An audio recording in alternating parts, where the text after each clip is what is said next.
Bonjour et bienvenue sur le podcast du P Naturo. Je suis Uriel, naturopathe en Normandie, spécialisée dans les troubles inflammatoires, le profilage alimentaire et le décodage biologique des maladies.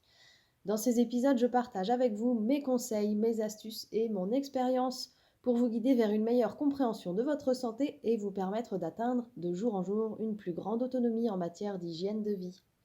Aujourd'hui, c'est le deuxième épisode et je vous partage mes astuces pour s'hydrater suffisamment au quotidien. Alors, en introduction, on me demande souvent quelle quantité d'eau faut-il boire par jour. Alors, cette quantité, elle est vraiment variable d'un individu à l'autre. C'est difficile de vous donner une quantité précise à consommer au quotidien. Si je vous disais par exemple qu'il faut boire 1 litre d'eau par jour ou 2 litres d'eau par jour, certaines personnes y arriveraient sans problème, alors que pour d'autres, ce serait vraiment mission impossible. Donc, je vais vous donner quelques astuces pour savoir si vous buvez suffisamment d'eau chaque jour. La première, c'est de savoir combien de fois par jour vous allez aux toilettes pour uriner. Idéalement, il faudrait vous baser sur une moyenne d'environ 5 mictions par jour. Donc, il faudrait que vous alliez faire pipi 5 fois par jour à peu près. Alors, ce n'est pas un chiffre, évidemment, sur lequel il faut vous appuyer stricto sensu. C'est-à-dire que si vous y allez un jour 4 fois et le lendemain 6 fois, il n'y a aucun problème. Mais c'est pour vous donner un ordre d'idée du nombre de fois qu'il faudrait aller aux toilettes chaque jour pour un fonctionnement optimal de ces reins.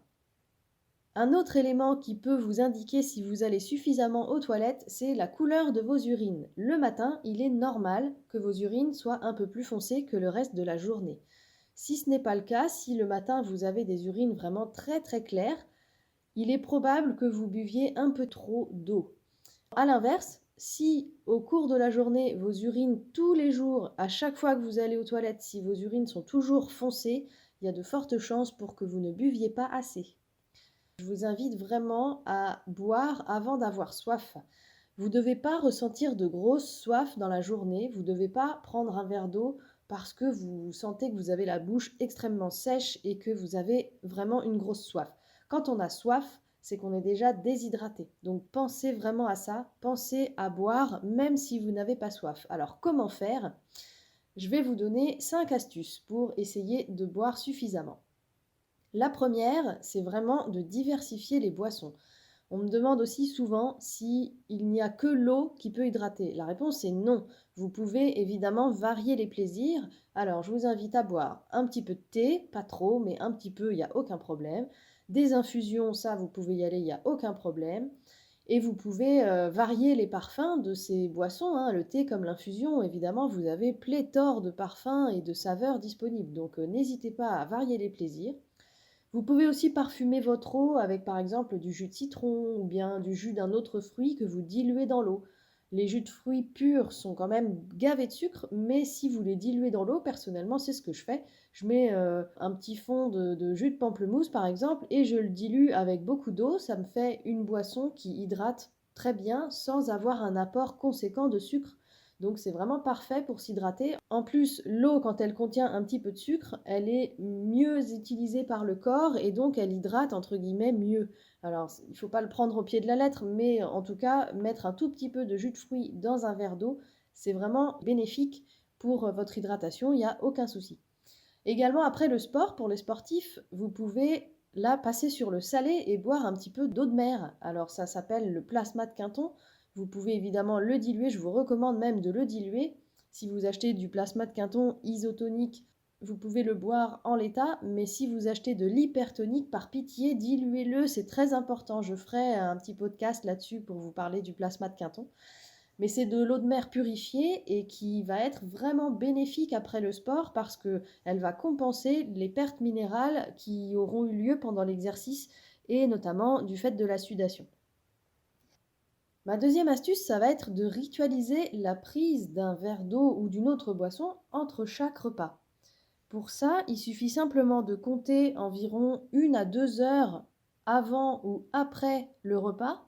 Et à ce moment-là, vous pouvez essayer de vous habituer à consommer un grand verre d'eau. Donc quand je dis un grand verre, c'est 250 millilitres à peu près. Vous n'êtes pas obligé et c'est même pas recommandé de le boire d'un coup en une fois, évidemment, hein. Vous prenez votre verre d'eau après le repas, vous vous servez votre boisson, votre verre d'eau, vous attendez 1 heure avant de le boire. Et dans l'après-midi, vous avez votre verre d'eau près de vous et puis vous le buvez à petites gorgées régulières sur un laps de temps d'une heure par exemple.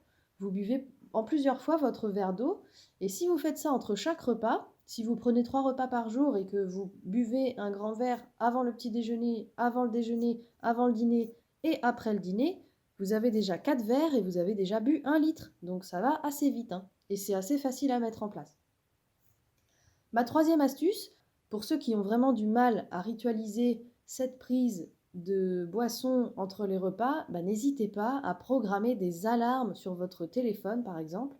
Vous programmez un petit mémo à des heures stratégiques de la journée, entre les repas typiquement, pour penser à boire, parce que vous pouvez l'oublier si vous n'avez pas l'habitude de consommer beaucoup de boissons, vous pouvez oublier que c'est important. Mais vraiment, j'insiste là-dessus, c'est vraiment très important de s'hydrater correctement. Alors, pas à l'excès, comme je vous le disais au début, mais de manière suffisante. C'est vraiment capital.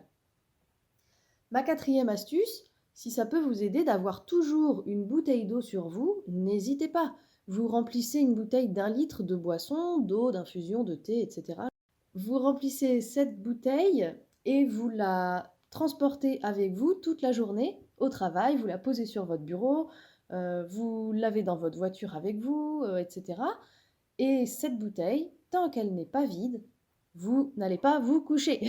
Donc si vous ne voulez pas vous retrouver avec un demi-litre à boire d'un coup le soir avant d'aller vous coucher, vous avez plutôt intérêt à répartir ça sur la journée. Ça peut être une bonne méthode. Par contre, cette méthode, je vous la conseille plutôt après avoir mis en place les autres astuces que je vous ai citées précédemment parce que il ne faudrait pas remplir une bouteille d'un volume trop important. Il ne faudrait pas que vous vous sentiez obligé de boire plus que ce dont votre corps a besoin. Donc pour ça, c'est bien de pouvoir déterminer en amont à peu près la quantité d'eau que vous allez boire par jour, celle qui vous convient, pour ensuite remplir votre bouteille avec cette quantité d'eau, et pas plus et pas moins. Et enfin, une petite astuce pour les grignoteurs, s'il y en a parmi vous. Les petites fringales entre les repas peuvent être remplacées par une prise de boisson. Donc à chaque fois que vous avez envie de grignoter, remplacez cette mauvaise habitude par la prise d'une boisson. Ça va vous remplir l'estomac, donc ça va couper votre fringale et en plus ça va vous hydrater. Donc joindre l'utile à l'agréable, c'est toujours plus sympa. Et souvent, quand on a des fringales et qu'on a envie de grignoter, on pense avoir faim, mais en général, soit on s'ennuie, soit on a soif. Parce qu'avant d'avoir vraiment faim, il faut vraiment attendre un certain nombre d'heures. Et clairement, 2 heures après un repas, c'est pas normal d'avoir faim. Donc souvent, c'est des conditionnements de notre cerveau. Et l'habitude prise de grignoter nous inscrit cette habitude dans le cerveau et nous donne l'impression qu'on a faim. C'est les réflexes pavloviens. Mais en réalité, on a souvent plus soif. Et en plus, quand on a des petites fringales comme ça, on se dirige souvent vers des choses qui ne sont pas forcément recommandées, notamment sucrées. Donc je vous invite vraiment à essayer de remplacer ces grignotages par la prise d'une boisson. Vous verrez, il n'y a que des avantages. Donc je récapitule. Premièrement, diversifier les boissons pour varier les plaisirs. Deuxièmement, ritualiser la prise d'une boisson, d'un verre d'eau entre chaque repas. Troisième astuce, programmer des alarmes si vraiment vous avez du mal à y penser. Quatrième astuce, avoir toujours une bouteille d'eau sur soi et ne pas se coucher tant qu'elle n'est pas vide. Et enfin, cinquième astuce, surtout pour les grignoteurs, remplacer les petits grignotages entre les repas par la prise d'une boisson. Voilà pour mes 5 astuces du jour. J'espère qu'elles vous seront utiles et qu'elles vous permettront de boire suffisamment d'eau au quotidien. Vraiment, l'hydratation, je le répète, c'est vraiment la base. L'eau, c'est la vie, comme on le dit, et c'est valable pour tous les organismes vivants. Vous n'avez pas envie de devenir une vieille pomme toute flétrie ou un ficus mourant dans son pot. Donc buvez de l'eau, bien sûr. Petit spoiler, la mauvaise nouvelle, c'est que le vin, la bière, les autres joyeusetés, ça ne compte pas parmi les boissons qui hydratent. Il va falloir vous y faire. Bien, voilà pour aujourd'hui. N'hésitez pas à me laisser vos commentaires, à me poser vos questions ou à me partager vos propres astuces pour boire suffisamment d'eau au quotidien. Et à bientôt pour le prochain épisode du podcast du P Naturo. Et d'ici là, surtout, portez-vous bien.